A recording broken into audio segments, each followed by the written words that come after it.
a walk, there's some things that we can be working on at home to help make our actual walks a lot nicer, and also just to help Auggie understand what we want from him.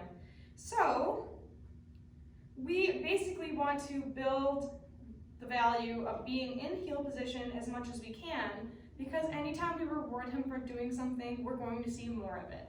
So every time that we reward him for being in heel position, you're going to see him offer heel position more often. So we want to kind of get him really understanding that it's a good place to be and know how to get there. So I'm just getting my treats ready. And to start, I'm going to practice lure to heel. So this exercise is going to teach him how to get back into heel position, and I like to use this a lot on walks actually. And I'll even fade the actual food lure to just either moving my leg back or moving my hand back, or even a mixture of the two to help him back into heel position when he hits the end of the leash, or just whenever I need him in heel position. So we're going to start by taking a piece of food in our hand. I'm going to put it right in this, right in this little area on my hand so that he cannot get to it easily, and I can hang on to it pretty easily like this. So I am showing him the food, taking a step back, luring him, yes, and marking and rewarding the second that his shoulders line up with my legs. So again, back, yes, and I'm rewarding him right in line with my leg. Okay. And ideally, I like to be able to just release him from the position, because I want him to understand that it is still a position, even though, yes, sometimes it's moving. Yes. Okay. So again, Auggie. Yes. Okay. And then I will take my foot out of the equation and just teach him to come back with my hand. Yes. Okay.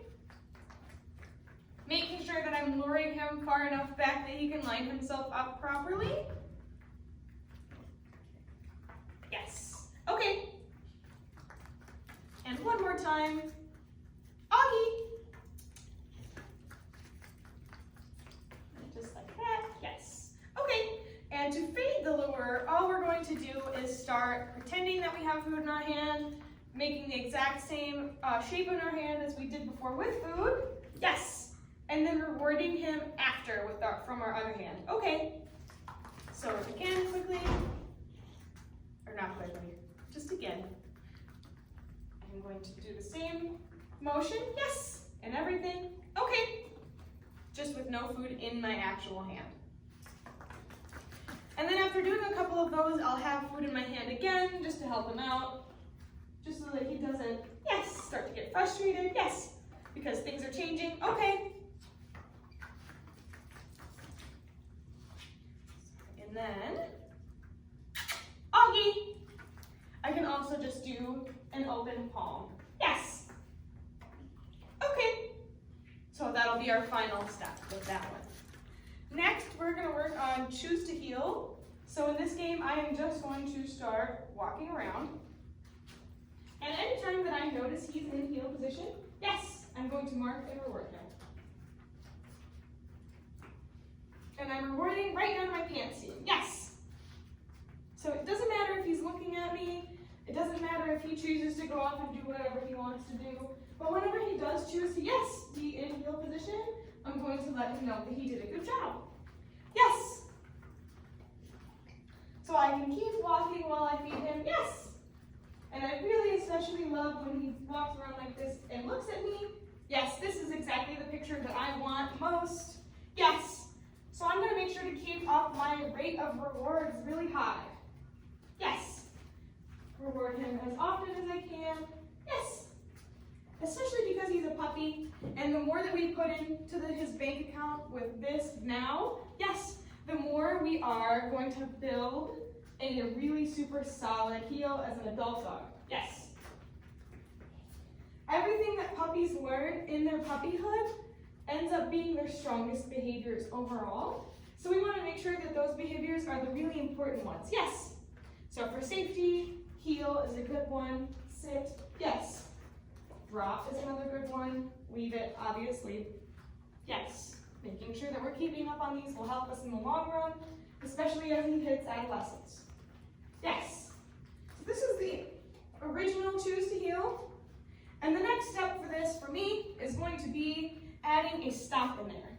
So I wanted to figure out a way to teach the dogs how to stop without having to add any kind of leash pressure or anything like that.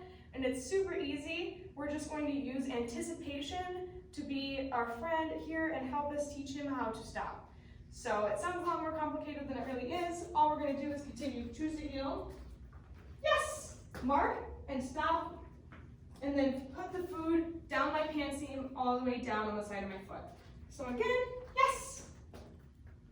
I'm stopping and then putting the food down on my foot, next to my foot. So I'm walking around. Yes! Stop. Food by my foot. And it doesn't matter what he's actually doing. I'm just teaching him that the food, when I say the marker word, is going to end up on the side of my foot. And eventually he's going to stop moving to eat the food instead of going ahead of me. Yes! You'll see it starts to teach him how to stop when I stop. And this will help teach a little bit more synchronization. Yes! And there, I was a little late on my marker word, which is why he didn't actually stop. Yes! I want to make sure to mark before I stop. Yes!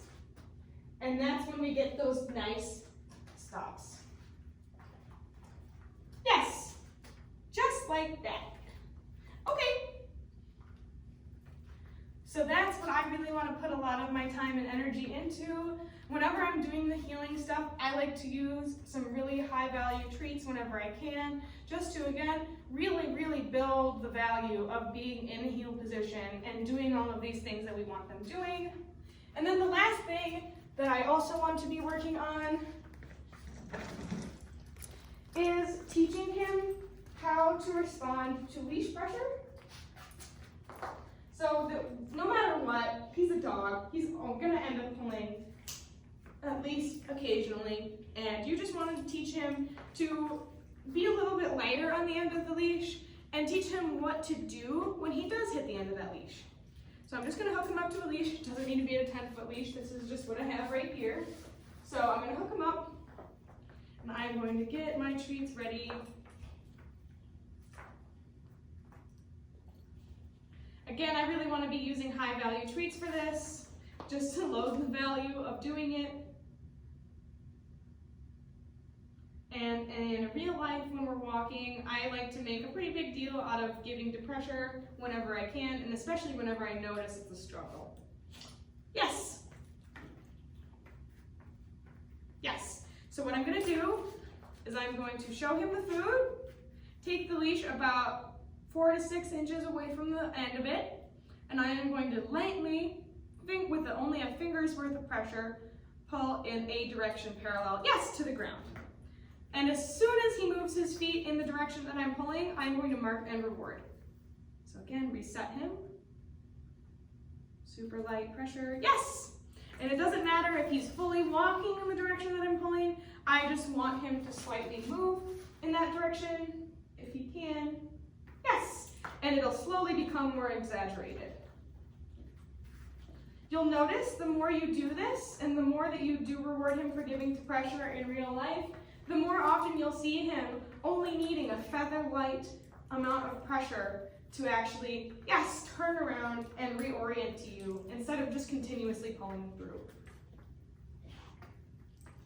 So I'll practice this on the front clip a lot, but also it would be good to practice it on his flat collar if you are walking him around in that also. Anything that we're walking him around in, I want to be practicing this in. And if he does not follow the pressure, yes. If for like longer than a few seconds, he's really looking confused and he doesn't seem like he's going to move, that's when I may start turning my body. I'm not going to use any verbal cues during this. The only thing that I'm going to say to him is his marker word. So there, I'm going to help him out a little bit. Yes, and turn my body to kind of communicate with body language what I want him to do. So I do want to keep the leash as parallel to the ground as possible. However, I fully recognize as somebody who bending over can be a problem for. I understand and sympathize if you cannot fully get it parallel to the ground while he's small like this. So if it's a little bit sloped up, you're fine. I just would want to make sure that we're not pulling all the way up, because this doesn't really give him a directional cue other than to please jump on me. So we will, again, get our leash close to the end and very lightly, yes, move him in a direction and then throw the treat away.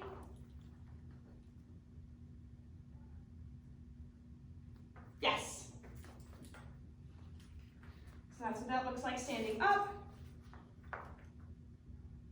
Yes.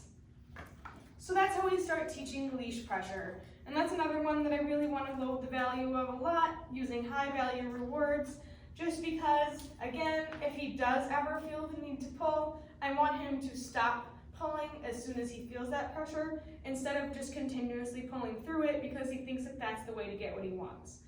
We also can use, whenever possible, a functional real life reward instead of treats. So like if we're on a walk and he starts pulling towards something that's safe for him to go sniff or safe for him to just go look at, I'm going to allow him to go actually see the thing if he does give to the pressure. So for example, if there is a really good sniffy spot over here and he's pulling towards it, I'm just going to stop moving, and the second that he gives to pressure and looks at me, I'm going to help him with my lure to heel, back into heel position, and then walk towards the thing again. Another note that I know we did bring up in the actual loose leash walking video is I like to use 10-foot leashes whenever I can, purely because dogs typically move faster than us, and also sometimes they like to just change their pace up a little bit. So having them be able to, the leash be able to be adaptable to what he needs to do to get whatever he needs in his walkie. I really like a 10-foot leash. Something you can do too if you ever need to shorten it up is you can just stick the leash hook through the handle, put it through, across your body. You can stick it through the handle however many times to make it the length of leash that you would want. And then to actually handle the leash, what I typically like to do is hang on to the handle with one hand. I wouldn't necessarily actually do this. This is a bad habit of mine. But I would hang on to the handle with one hand and wrap it up in loops like that. And I'm simply going to be using my left hand as a guide. So I just want him to be able to do whatever it is he wants to do. And I'm going to try to keep the leash out from his feet and also just keep it from being tight. So I want to make sure that I'm never contributing pressure to the equation. I want to make sure that I'm doing whatever I can to keep the pressure off of the leash. If it's comfortable to adjust your pace to match his a little bit, just to make it so that he's not practicing pulling, that's also great. But we do just want to make sure that we give him the freedom that he needs to sniff and do all the things that enrichment walks are great for without actually practicing pulling us to the things that he wants to see. So that's how we do loose leash walking, and a little bit of notes on that as well.